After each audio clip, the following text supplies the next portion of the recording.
Hey there, today we have another travel tip filled video from our Ask the Airline Pilot series.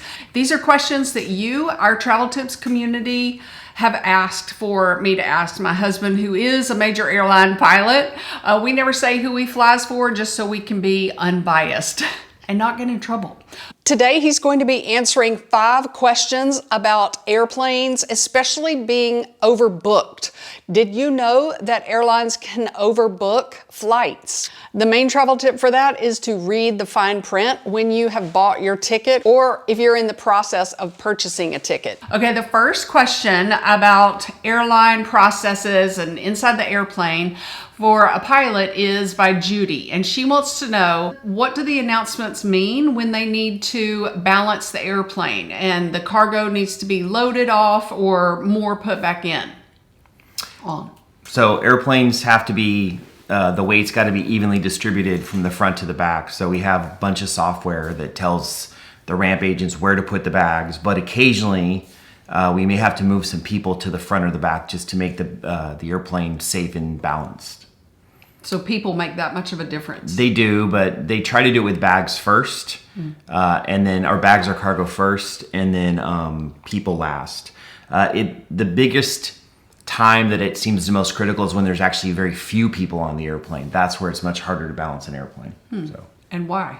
Why is it just harder? because there's less weight in one end of the airplane or not. So most airplanes are designed to be full all the time, so they try to make the envelope of being balanced based on a full airplane. So when it's very lightly loaded, then it's much more difficult to put the cargo and the people where you need it to balance it. Okay, why do airlines ask like your purpose of travel? And that may be more like customs. Well, customs may ask your purpose of travel they're being trained to look for weird answers to see if they should be letting you in. But if an airline asks you that, it's most likely just for marketing reasons. Is this a business trip or a leisure trip? Because they like to see who is traveling on their airplanes for marketing reasons. So I was reading the fine print of a flight that I actually bought a ticket on. Sometimes we fly standby, or a lot of the time we fly standby, but one of the fine prints said is that something like, your seat may not be available because we as airlines overbook flights sometimes. Why do they overbook? Because it's a very complex system with lots of connections, so they're just trying to maximize their revenue and maybe hoping that some of the customers won't make it to the airplane. So that way you can still fill the airplane up with people. Will you explain to them why we pack and only carry-on luggage? Domestically in the United States, when we check a bag, your bag is going on the flight that you bought a ticket for. Since we don't buy tickets, we just try to get on a flight. If we check a bag, our flight will get loaded onto the airplane and go to its destination, even if we do not. So we want to keep our bags with us so that we're not separated from our bags. Be sure you're subscribed to this channel for when I put up the newest carry-on luggage packing process that's going to make it so much easier for you. Hey there, I do want to interrupt this video to tell you thank you very much for following us, for watching my videos, for commenting, for engaging and helping other passengers who do not fly as often as we do.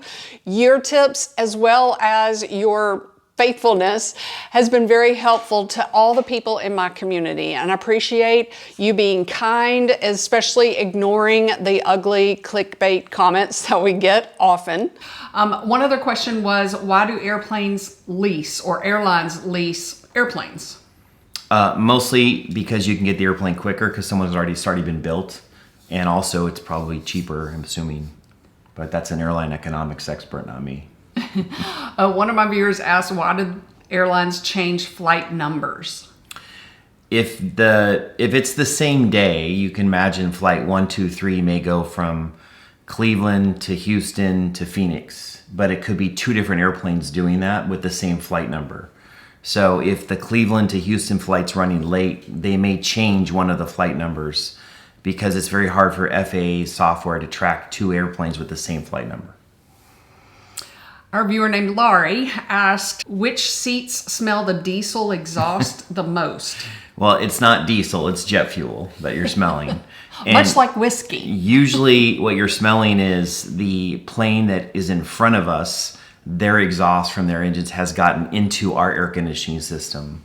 But there's no specific seats that's going to be the worst or the most. It's the whole airplane that's going to smell like that. The next question has to do with boarding an airplane. When an aircraft is in the boarding process, do they have a list of passengers who will be boarding, or maybe like a seating chart of what seats should be occupied?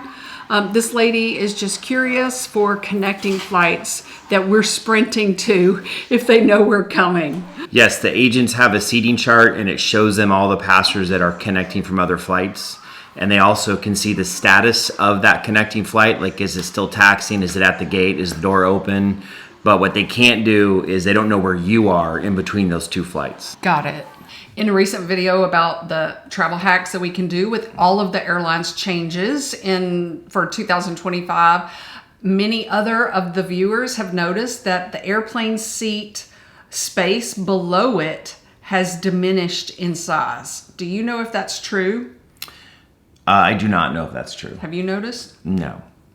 But I don't think it's a design to get you so you have to check bags. I think it's more of airlines are trying to provide as many amenities to passengers as possible, and one of those is entertainment. Yes. But that entertainment has to have a power source and a computer system, and so that it requires more wiring, more harnesses, more plumbing, and more boxes that have to go under the seat to power all that stuff.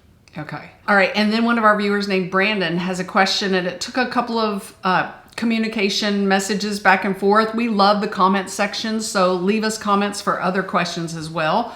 But what he was wondering is, sometimes when you're in the airplane, in the back of the airplane, you hear the announcement say, and if you're in first class, or he said premium seats, why do you have two harnesses, like a harness and a waist belt? If the airplane seat faces exactly the same direction as the longitude of the airplane, then you don't need a seat belt, a lap or shoulder belt. If an airplane is angled, the seat is angled at any point off that, you're required to have a lap belt. Why? So in case of a crash, you have similar to a car. Interesting. So it's the direction of travel. So since in first class they tend to angle the seats certain directions, the FAA requires a shoulder strap. Well, don't some flight attendants' seats where they sit have like... But they're also usually facing backwards. Oh. All right. If you have any other questions, especially regarding turbulence, leave them below. But if you are worried about turbulence, we have a great video that he has explained it and why you should not be scared about it, that we'll leave up here for you, and in the first comment where we have some other information for you as well. And the packing video will be there too. All right. Thanks for visiting and your time. Lucas.